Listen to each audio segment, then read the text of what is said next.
Hey everyone, 100 Thieves had a 2-0 weekend and it was largely because of Ssumday's stellar play. Let's take a look at how that went down. Really easy.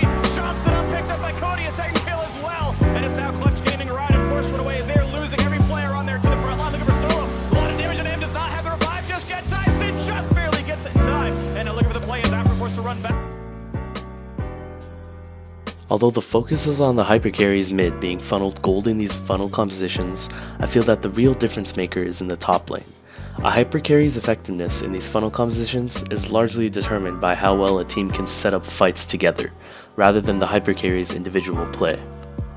Top lane carries such as Aatrox or Irelia hold the most responsibility in my opinion, as they are the only ones who are able to seriously threaten the enemy's hypercarry. They also are the primary space creators for these hypercarries to thrive throughout teamfights. Here's an example from a separate game. Take a look at how Huni creates the space that Optic needs to pop off. Clearly credit to Optic here, but Huni really enabled him to do this.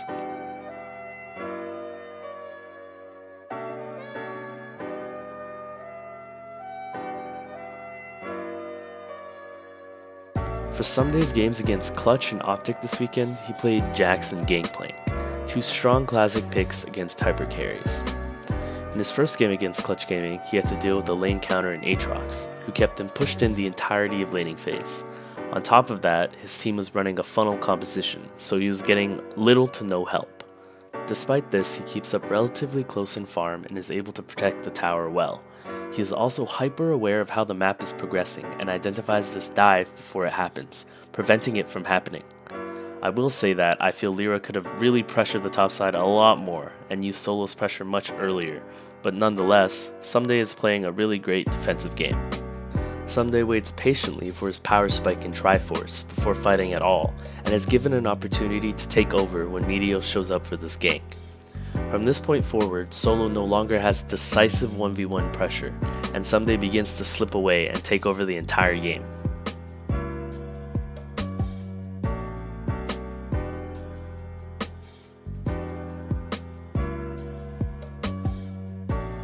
Look at how Ssumday's pressure from the bot side allows 100 Thieves to actually contest the vision game there.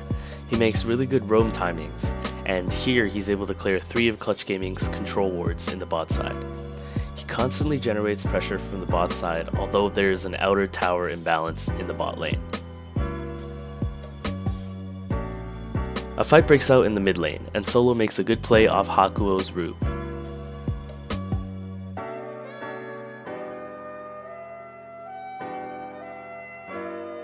Both teams disengage. Ssumday finds an opportunity by himself, when he sneaks into the line brush when it seemed like 100 Thieves was forfeiting the river and therefore dragging control. He catches Solo here, and this is where he begins to really have full priority. Ssumday now has full 1v1 pressure on Solo and takes 2 towers for free. This is now putting a lot of pressure onto Clutch Gaming to do something, as it seems like a ticking time bomb before Ssumday breaks open the base by himself.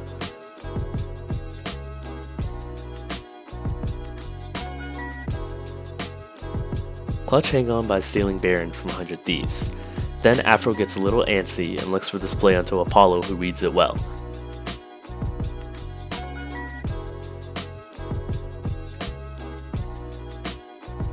Now Clutch have an opportunity to end the game, as they likely feel that they will get outscaled eventually. This is the only chance they really have, and actually Clutch play it extremely well.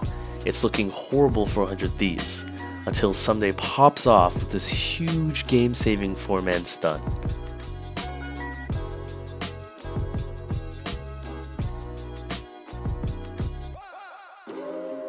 Honestly, 100 Thieves could be a little more patient and play more around Ssumday, but they engage here while he goes to backdoor the inhibitor.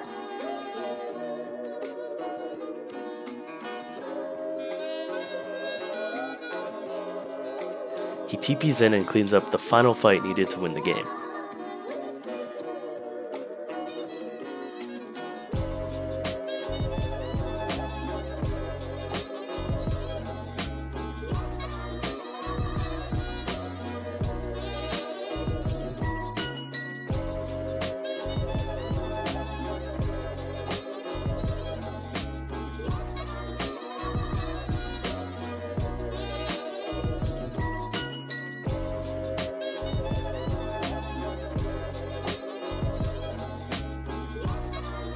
take mid inhibitor and Baron, and Clutch tries one more attempt at what seems to be a fight, but really had no chance to begin with.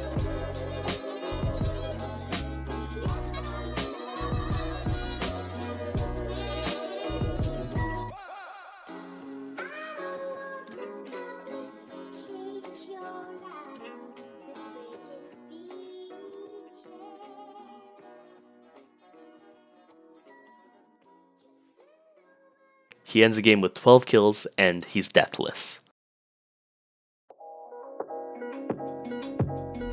In his game as GP, his laning against Mundo was a neutral farm fest, so there wasn't much to be worried about there.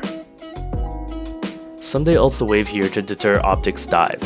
Look at his superior TP timing and huge triple barrel to start off the fight. Great teamwork from 100 Thieves to defend this dive.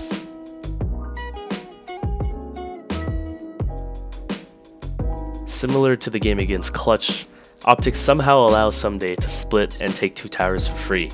100 Thieves play patiently on the top side to allow for this to happen, and then Ssumday roams up and places a huge ultimate into Barrel to destroy Optic. They take Baron off this and break open the game. In the span of 1 minute, he took 2 turrets and then roamed up to win the most important team fight. These clips are honestly just icing on the cake. Unfortunately for Arrow, he isn't allowed to play the game anymore. Ssumday played like an absolute beast last weekend, and was really the X factor in both these wins, despite 100 Thieves playing funnel compositions both games. They seem to have found a really good playstyle with him on carry tops, and I hope to see more of that in the future. Hey, thanks for watching my video on Ssumday's play last weekend. If you like what you saw, please subscribe to my channel, like, or comment. I also stream a couple times a week on Twitch, so please check that out in the description below. I actually edited this video before all the news about the roster changes came out, so hopefully they're still in good shape afterward and still continue to play Ssumday. Thanks again, and see you guys next time.